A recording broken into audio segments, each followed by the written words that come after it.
We are the anchors of Queer News Tonight, and this evening we discuss the queer headlines. Trump criticizes James Talarico over LGBTQ support, faith views, and veganism, spotlighting political attacks on gender identity as the Texas Senate raid intensifies. Senate confirms Mark Wayne Mullin as Homeland Security Chief, raising concerns in the queer community over his record opposing queer rights and potential policy impact nationwide. Senate candidate Graham Plattner cancels New York City gay bar fundraiser after questions over his past anti-LGBTQ remarks. HBO's The White Lotus returns for season 4 in the French Riviera, promising new characters, satire, mystery, and another shocking twist. New once-daily HIV pill shows equal effectiveness, offering long-term survivors relief from complex regimens and renewed hope for simpler treatment options. All this important LGBTQ plus news and more this evening on Queer News Tonight.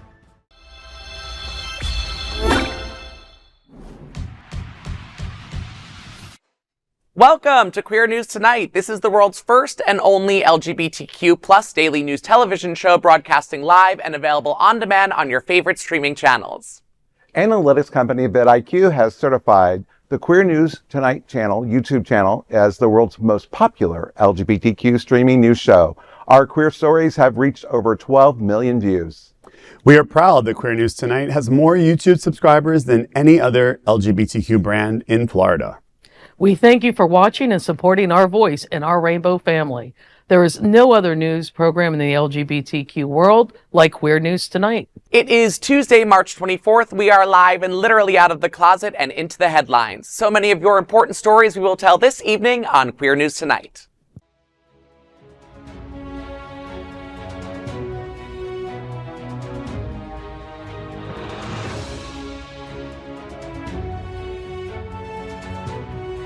You're watching Queer News Tonight, the world's first daily LGBTQ evening news show. Welcome to the world's most important LGBTQ evening news show. Hotspots magazine, Happening Out Television Network, is a nonprofit 501c3 media company in the same model as PBS and NPR, but created for the LGBTQ community. Our nonprofit mission is to support the 11 pillars of our community. We want to inform and educate the key issues of lesbian, trans, Latino, Black, healthcare, seniors, students, faith, social justice, business, and queer culture. Help us support our diverse community. We are part of one of the largest LGBTQ nonprofit media companies in America, Hotspots Magazine and Happening Out Television Network. In 2026, our magazine is celebrating 41 years of the LGBTQ experience, and Queer News Tonight is celebrating our 5th anniversary with more than 14,000 LGBTQ television stories. We represent South Florida's major LGBTQ events, including Pride Fort Lauderdale, Stonewall Pride, and Pride Fest. Our magazine, events, television news, talk, and entertainment shows support our mission to educate the LGBTQ and broader community. In 2026, more than 100 community leaders will sit at this table and share their voice as our anchors. Together, we host this show to support the LGBTQ community. Let's meet this evening's anchors at Queer News Tonight. Let's welcome anchor Jeff Oliverio. Jeff is the founder and president of the Hollywood LGBTQ Plus Council and serves as co-chair for the upcoming 6th annual My Hollywood Pride, which returns in January 2027. He also serves on the Save Gala Committee. Jeff is a director and certified financial planner with Truist Wealth based in Fort Lauderdale. Welcome back to the show, Jeff. Happy to be here. Welcome. Let's welcome anchor Karen Kelley, a South Florida resident and community leader advocating for the LGBTQ plus community since the mid-90s. A Florida State graduate, she was the board president of GLCC and chairwoman of the Stonewall National Museum. Now, vice chair of the Skirt Foundation and a 20-year realtor, she lives in Fort Lauderdale with her wife Nicole of 29 years. Karen, Wilton Women's Week celebrates LGBTQ plus women from April 25th through May 3rd. Tell me what's happening. Well, I just want to say I'm so happy to be here with you. We're so happy to have you here. All right. Yes. Wilton Women's Week is just 1 month away, and it will return on, actually, Skirt Foundation will have a party starting pre-party April 24th, and we'll have many, many events through May 3rd, 2026, offering a vibrant lineup of events celebrating LGBTQ plus women, creativity, and community, organized by Women with Pride and partners. The week features wellness experience, art shows, live performances, sports, and social gatherings across South Florida. Highlights include kayaking, drag brunch, poetry readings, and networking mixers, along with Skirt Foundation's Amplified Her Women's Live Concert Series, featuring Karina Iglesias on May 2nd at Mickle Park in Wilton Manors. Attendees can explore diverse events like speed dating, marketplace shopping, live music, creating space for connection and empowerment. Many events are free, with some requiring registration. For the full schedule and tickets available at wiltonwomensweek.org. The Wilton Women's Week, are you doing that in conjunction with like any of the other partner organizations? Like what other organizations? So I'm on the committee for Wilton Women's Week, and it's Women with Pride out of Pride Center. Mm-hmm. Okay. Yeah, Diane, yeah, and so it's our second annual. So it's and it's a lot of women organizations, a lot of women performers, it's a lot of women businesses that are doing this. So it's extremely important to be highlighting all of the women. Yeah. Right. A week is not long enough, in my opinion. No. You know, it was the women who were there for us in the very beginning when HIV took over and protected us. And now today, we are a community of welcoming all. So I think that this is something that should happen for a longer amount of time. And I love seeing events that are hosted by women, only having women employees say that they're vendors, or there's the DJ or the host, whatever it is. It's well deserved. And I'm happy with it. I'll be that there week if I'm we will allowed. be all over the drive, and we're really looking Hunters forward. is one of the main Hunters is the opening hubs, party right? on Yeah. Saturday. Right. In on the drive, we're actually has agreed it's going to be all women that weekend, the opening weekend. So Skirt Foundation is going to have the Ready Set pre-party at that inn, and it's already booked. So there might be a couple of rooms left, but all week is just going to be fantastic, ending with karaoke and bowling on May 3rd. Oh my God, that's the But May perfect way to 2nd is end. the big outside music event, and that's going to from Skirt Foundation, and Karina Iglesias, is amazing. So we're super excited. That's part of one of our missions of women in the arts. So we're really excited about I think one of the great things is, and you're doing this, and you mentioned it when you were talking about, and that is empowerment, right? Absolutely. All of our communities need that right now. Absolutely. And it's just see that, and then Yeah. consistently bring that message out about empowering individuals to be able to speak up and talk about the issues at hand. That's gonna be right. so important. And also just creating spaces for women. Yeah. Because there's Celebrating That part, Jeff. celebrating That's so us. many. That's And the being part. visible. You know, it's very, very important that all of our community is visible, but in this week, for women across the world and the country to see what we're doing in Florida. So we're really proud. And Queer News Tonight looks forward to seeing you all at Wilton Women's Week from April 25th through May 3rd. Let's welcome back anchor Von Biggs, a force in LGBTQ+ and HIV justice who never shies away from saying what needs to be said, honey. Von is the Community Engagement Coordinator for Holy Cross Health, the Policy and Advocacy Co-Chair for NHAN, and founding board member of TransEd. A national speaker, writer, and HIV empowerment advocate, Von pushes back against stigma and complacency with unapologetic truth. Von, Rainbow Connection celebrates LGBTQ+ elders in Wilton Manors on April 18th. Tell me what's happening. Well, thank you, Eric. And, you know, it's hard to say I'm an elder, right? But anyway, so... Just reading a prompt. Right, exactly. Sage USA Services presents Rainbow Connections, LGBTQ+ Elders Community Gathering on Saturday, April 18th. From 12:30 p.m. to 4:30 p.m. at the Pride Center, room 204. This vibrant event brings together queer elders and allies for an afternoon focus on connection, wellness, and community resources. Attendees can enjoy informational talks, holistic health presentations, and opportunities to connect with local organizations supporting LGBTQ+ elders in South Florida. Featured speakers include Lisa Peters, Connie Hurtado, and me, among others. A complimentary catered lunch will be provided too. For more details, RSVP at SRESTREPO@sageusa.org. It was very interesting when they contacted me. I've done some work with Sage before and Sage USA, and the work that they do for our aging community, and I don't think people really understand the depth that they've gone through in our communities to really help our elders and our seniors that are needing assistance, especially LGBTQ. We were highlighting making communities feel welcome and safe and creating space, right? And this is exactly what we need for our elders community as per the script. I mean, I'm not saying it, but you know, and to have a lineup of events where whomever is around to be there can educate themselves on wellness or what to do at this chapter, how to maybe move from living alone to living with assistance. There are so many different outlets right here at their fingertips. So I think it's amazing. Yeah, thank you. Yeah, I think that's fantastic. Queer News Tonight looks forward to seeing you at the Rainbow Connections on April 18th. And of course, let's welcome tonight's lead anchor, my younger brother, Eric Restivo. Eric is a well-known DJ. I've been the older before too. Yes. Well-known DJ, cabaret singer, and host here in South Florida.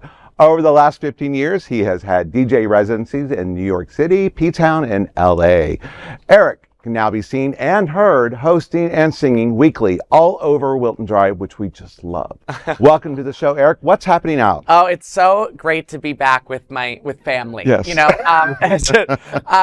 you know what's happening. Just really quick, you can catch me on March 30th singing from 8 to 10 at Tap That. It's an all-show tune set, and then March 31st, which is the Tuesday right after that, with Ellie Lee at Tropics, and we do a fun little Boys Night Out duet show. But Boys Night Out is for everyone. So everyone come. It's a great show. And that's at Tropics from 7 to 9. So happy to be here. I'm Eric Restivo, and let's queer up politics.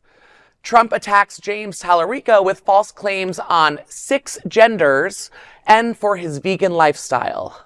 Buckle up, everyone.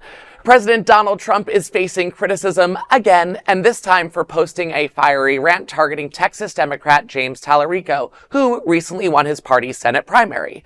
In the post, Trump called Talarico a fraud and made a series of claims about his identity and beliefs, including calling him a vegan and alleging he supports 6 genders. Trump wrote, quote, "He's got 6 genders, insults to Jesus, only vegan food, was wearing a mask in 2023 and 2024, and is a weak, ineffective guy," end quote.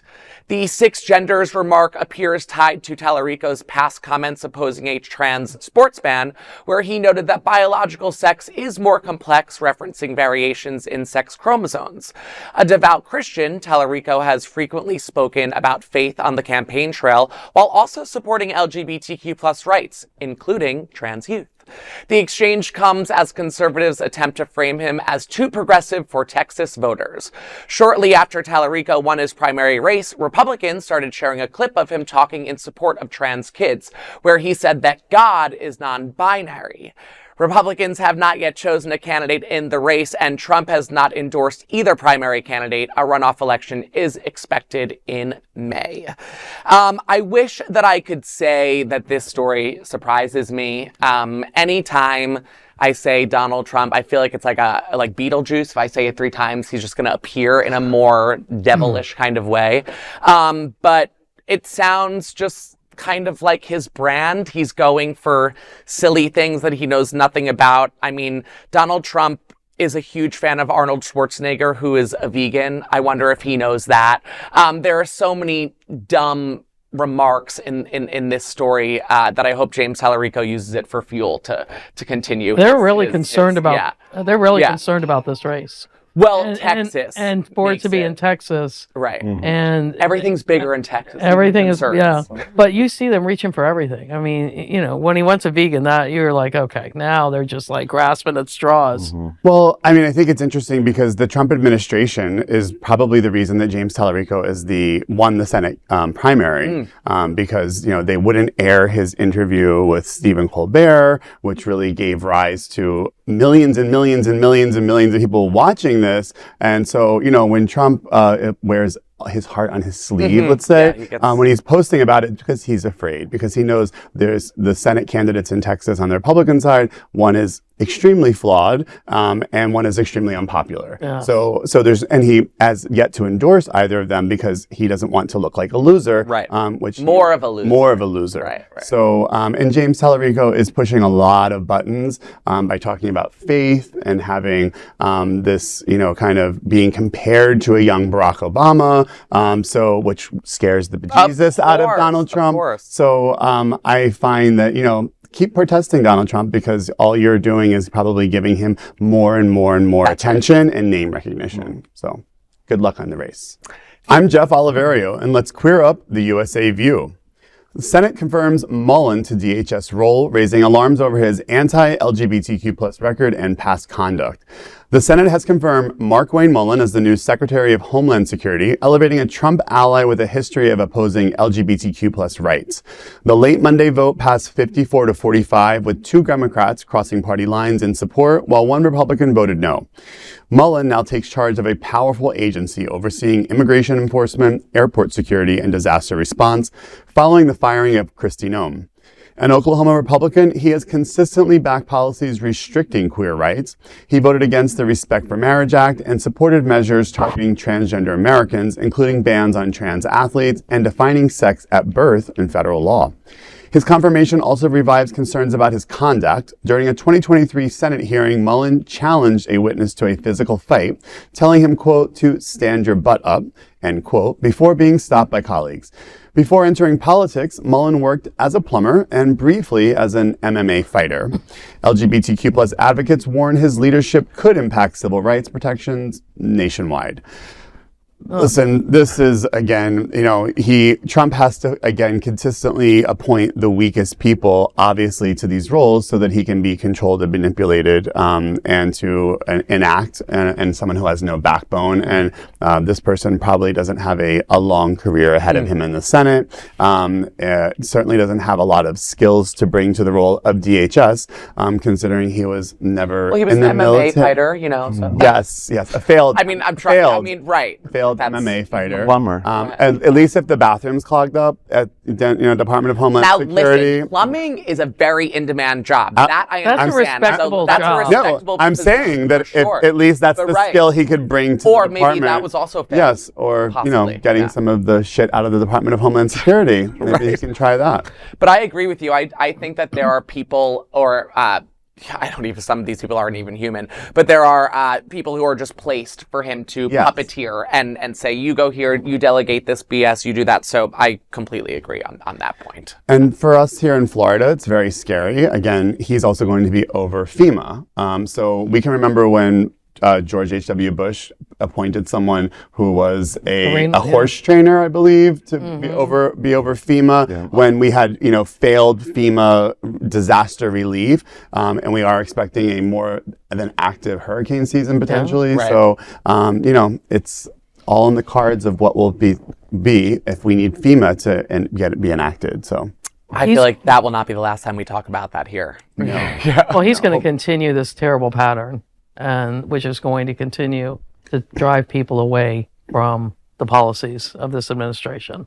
Absolutely. Unfortunately, some innocent people will probably be hurt and will be hurt during this process. So. More innocent people. Yeah. Stay tuned. I'm Jeff Oliverio, and let's queer up the USA view. Senate candidate cancels gay bar fundraiser after scrutiny over past anti-LGBTQ comments.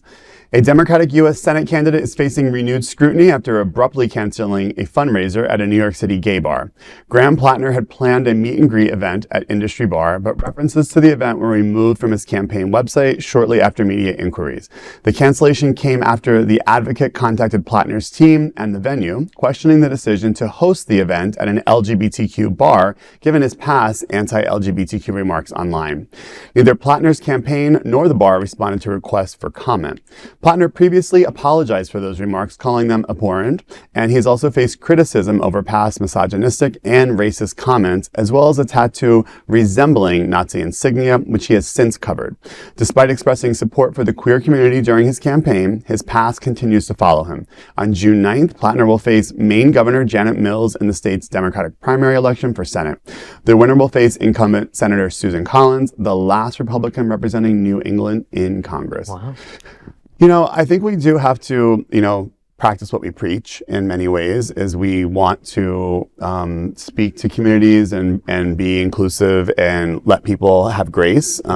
He has certainly done a full kind of full court press on, apologizing for past remarks, past things that have come up in his past. And I do think that, this is a very, very inside baseball type Senate fight right now. The Democrats, with Chuck Schumer is on the Janet Mills side, and Elizabeth Warren and Bernie Sanders, and are on Graham Plattner's side.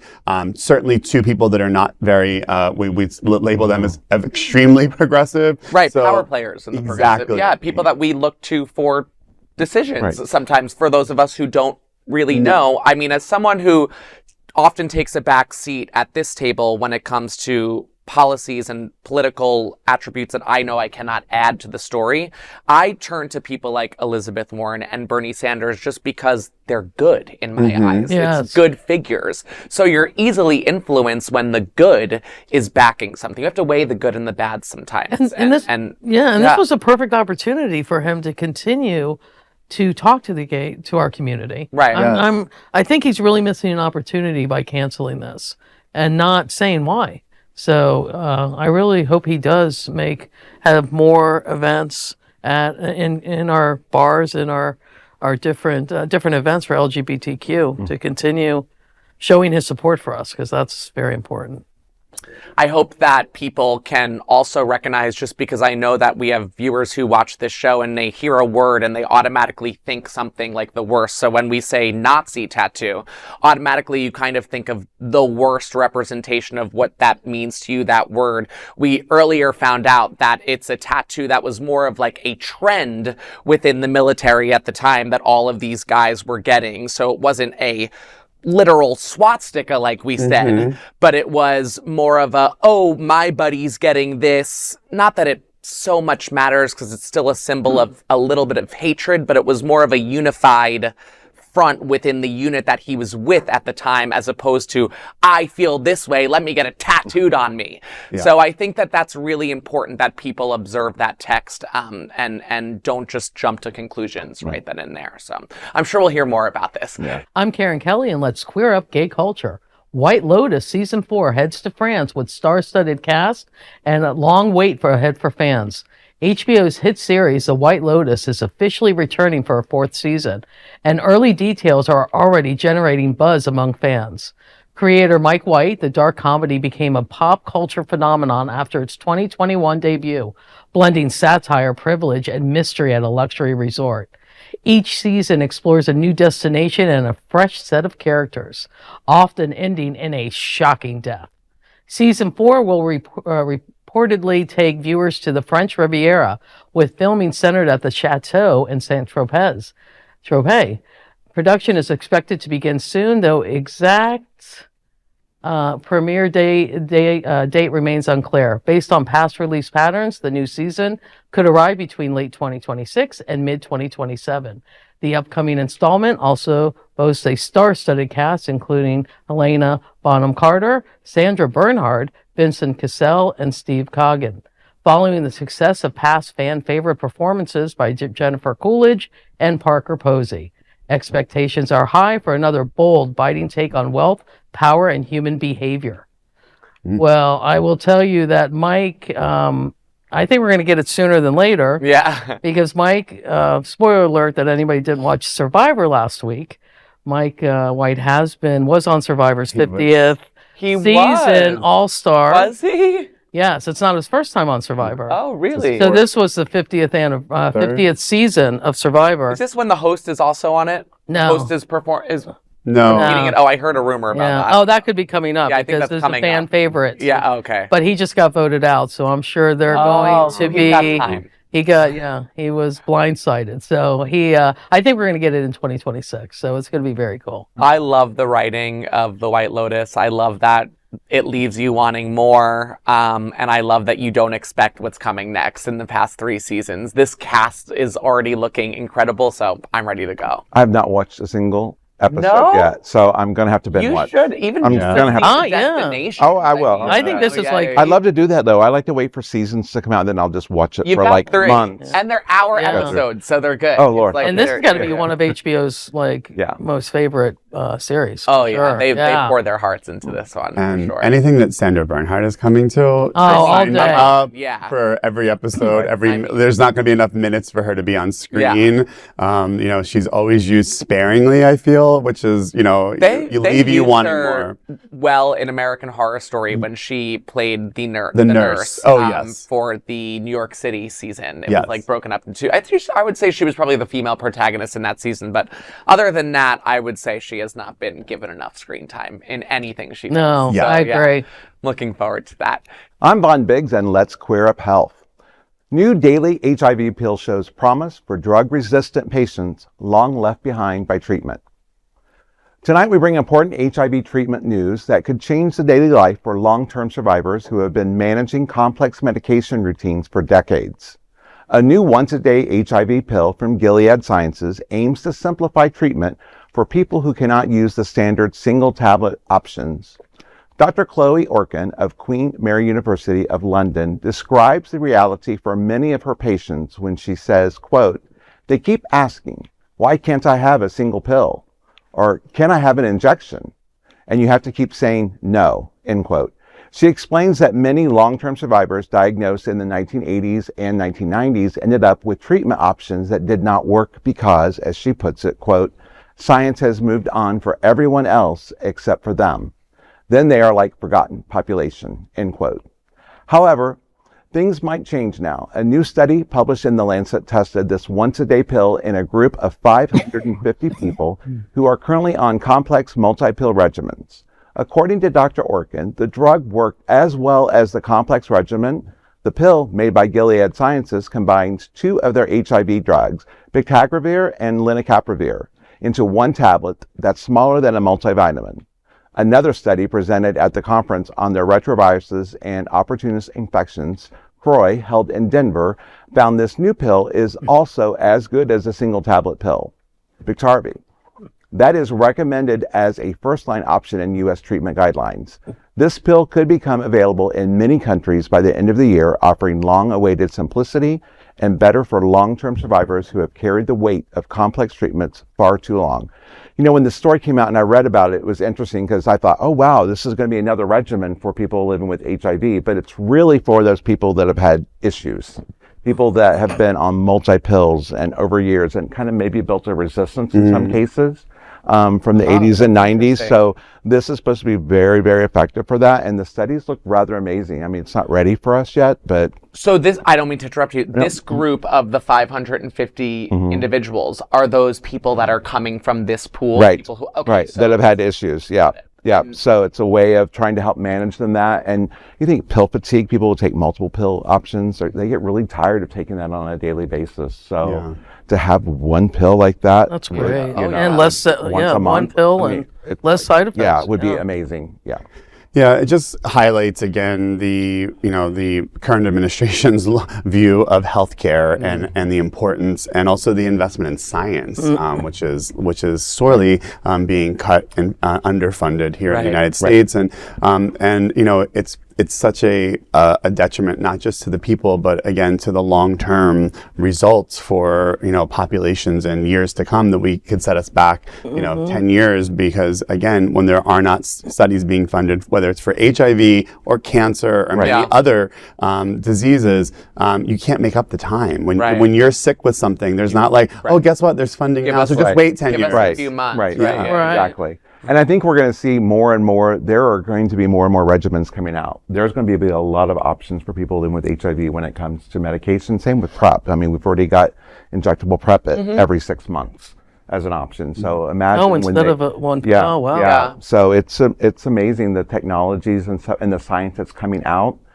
Even though government cut NIH and investments for doing research and things like that, these things are still happening. Absolutely, just like in the 80s and 90s when it wasn't happening here, it was happening in Europe and in France and other areas. So thank God for Gilead. I mean, it may seem like a small win in the scheme of things, but it's a very large win for our community, and it's a big step forward. I often say we have to celebrate every sort of size win at this table. Amen. So for that, it's a step forward. LGBTQ 1 Minute News, let's queer up gay culture. Hotspots magazine talks about the queer genius behind Scream. Our Hotspots happening out LGBTQ lifestyle magazine Hotspots is back with a feature on Kevin Williamson, the mastermind behind the Scream franchise. Well, one of the masterminds, Wes Craven and Kevin Williamson. Anyway, now stepping into the director's chair for Scream 7. Reflecting on his journey, Williamson shares, quote, "As a queer writer, my love for horror films comes out of being that gay kid in a small town who was always trying to escape his world," end quote. The new film revisits Sidney Prescott's story while embracing more visible queer representation, proving why Scream still resonates deeply with LGBTQ plus audiences decades later. And I mean decades. This feature story and many more are included in your free copy of the upcoming issue of Hotspots magazine on stands this Thursday, March 26th. And listen, as that young little gay boy who is trying to escape his town, I'm so happy that the Scream franchise is still around. It's my favorite whodunit horror mystery franchise. We talked about it at the table beforehand, so it's not really new to them anyway. But it is nice to see one of the original crew members, Kevin Williamson, who is a queer writer, take the director's chair. And if you haven't seen it yet, if you guys haven't seen it yet and you like the genre, I encourage you to go. And yes, queer representation. There is a queer character. Her name is Mindy. Okay. I'll let you know if she survives or not. LGBTQ 1 Minute News. Let's queer up gay culture. Ozempic's hidden impact on gay men. Body image, pressure, and unexpected effects on sex. A trending weight loss drug is sparking conversation across the LGBTQ plus community. Experts warn that Ozempic, as similar to GLP-1 medications, may cause unintended consequences for gay men. In image-driven spaces shaped by gym, culture, and dating apps, rapid weight loss may intensify pressure to be thin. Studies already show gay and bisexual men face disproportionately higher rates of eating disorders. Gastrointestinal issues like bloating, nausea, and constipation can impact sexual comfort, particularly for men who engage in receptive sex. Oh, there's a lot with this one. Wow. I mean, here's the thing. When you're taking in a GLP-1, and I have to say, I have to clarify this. I am not a clinician. I'm not a doctor. I'm not a nurse. But, you know, I understand the concept. I do love a brooch. Yes.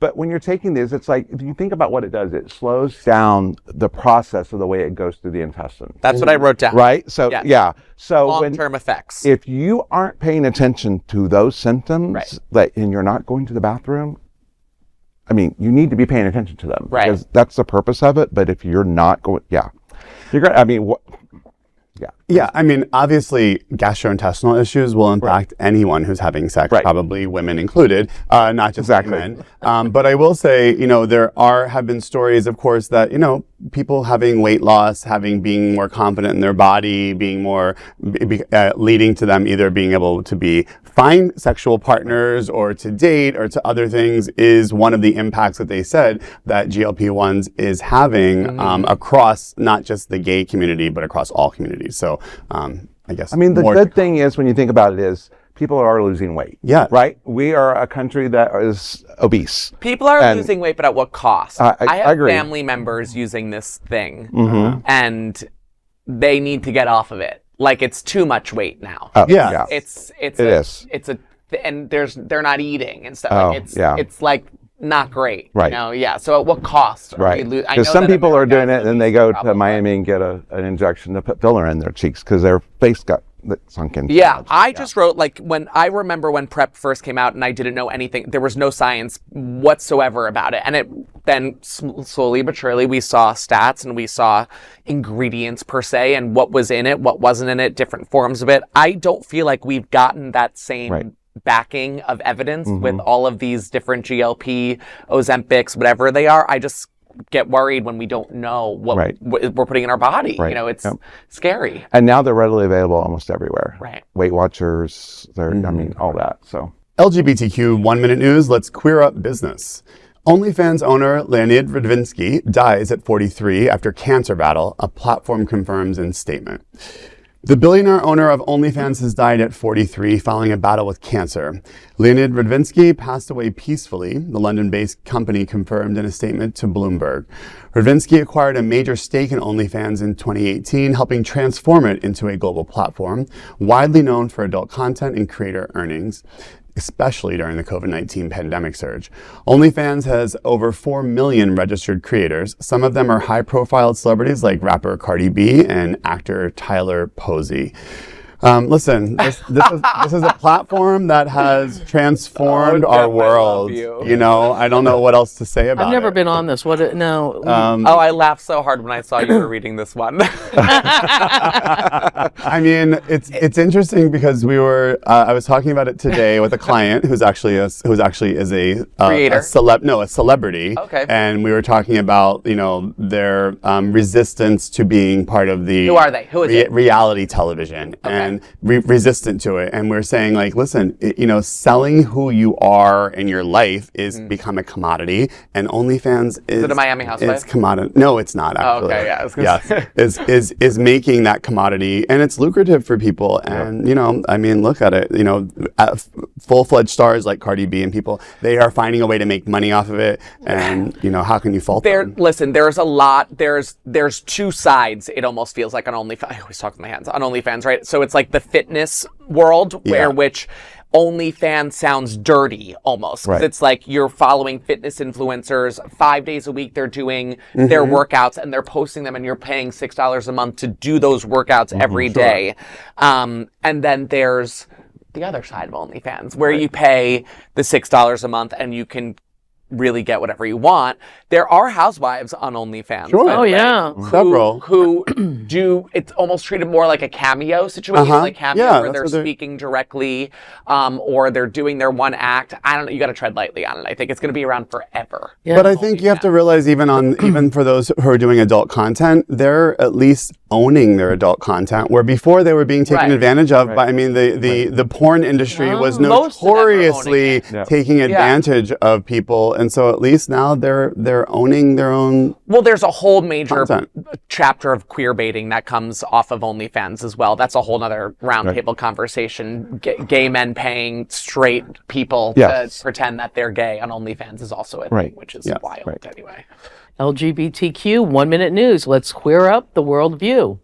Polish court orders recognition of EU same-sex marriages and landmark ruling for equality. In a landmark move, Poland's top administrative court has ruled that the authorities must recognize same-sex marriages performed within the European Union.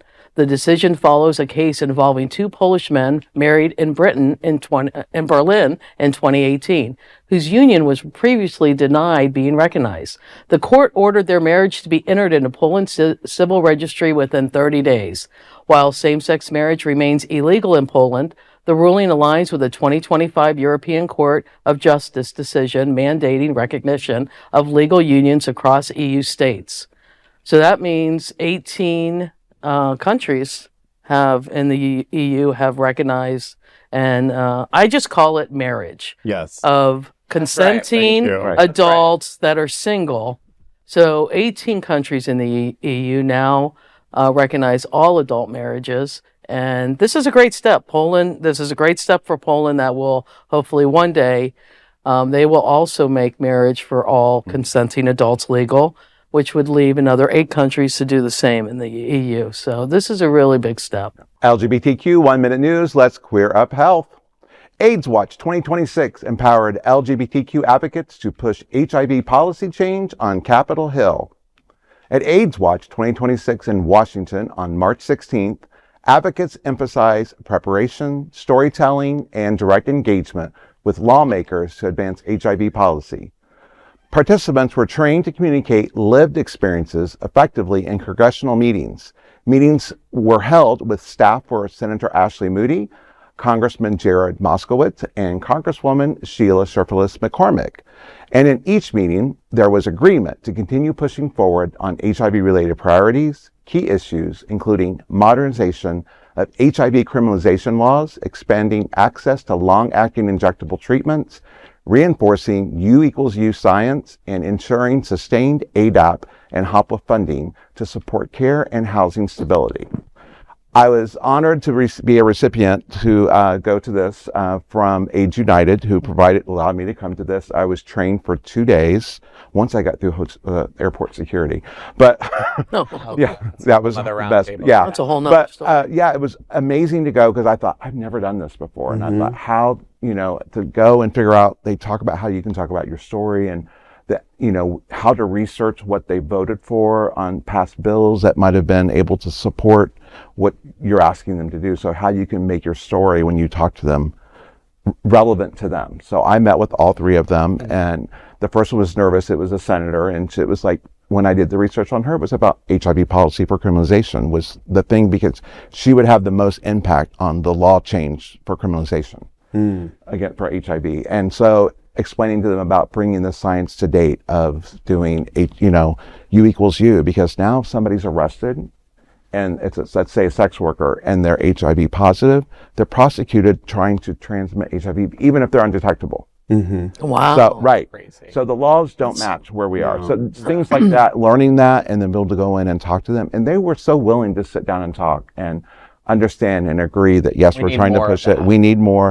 A lot of them didn't understand injectables, didn't understand how that played to U equals U. So it was really an amazing event. I think we have to realize that outside of our community, how the straight community does not talk about this topic, and in many cases thinks like, oh, they don't know. Is HIV still a thing? You hear all of these things. So I think sharing those stories is, especially with senators, again, this is not in their wheelhouse, so they're not talking about it on a daily basis. So it doesn't mean that they're just not educated. So telling the story and sharing it personally is the best medicine. Yep. Save lives. Yep. Absolutely. I think so. Absolutely. Great work. These are today's headlines from Queer News Tonight. Our anchors represent the best of our LGBTQ family. If our community is important to you, share this news with your friends and family. Don't forget to join the conversation on your favorite streaming platform. Queer News Tonight is the only live LGBTQ digital television show in the world that is out of the closet and into the headlines. We need your support. If our community is to grow and then thrive, we must tell our stories and bring them to the attention of the broader world. This is the only place in the world that tells these types of LGBTQ stories in motion and sound. That is the passion of Hotspots magazine, Happening Out Television Network, and Queer News Tonight. I'm your anchor, Eric Restivo, and I thank you for joining us on behalf of my fellow LGBTQ plus anchors here at Queer News Tonight, Jeff Oliverio, Karen Kelley, and Von Biggs. We'll see you daily at 8 p.m. To our LGBTQ plus world, we wish you a good night.